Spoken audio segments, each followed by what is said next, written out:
Beginilah kondisi Andi, warga Muara Menimbung, Kecamatan Indralaya, Kabupaten Ogan Ilir, Sumatera Selatan.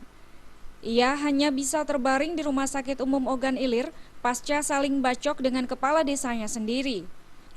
Kejadian ini bermula dari anaknya, Aldo, yang tanpa sebab diberhentikan oleh kepala desa di sekolah tempat pengajian agama yang tidak jauh dari rumah kepala desa.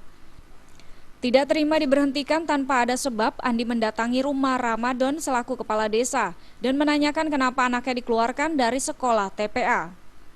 Karena pertanyaan Andi bernada keras memancing emosi Ramadan dan menyerang korban dengan sebilah parang, terjadilah saling bacok. Kepala desa dilarikan ke Rumah Sakit Palembang, sementara Andi dilarikan ke RSUD Ogan Ilir. Hingga saat ini belum dapat kita jelaskan, mengingat kedua pihak saat ini masih sama-sama dirawat di rumah sakit karena sama-sama mengalami luka tusuk. Untuk yang dirawat inap ini atas nama siapa nih? Ini atas nama Andi, yang satunya sedang dirawat di rumah sakit salah satu di Palembang. Nama siapa? Atas nama Ramadan. Kedua orang ini kan tokoh masyarakat, Pak. Untuk daerah di situ, Pak, gimana keadaannya, Pak?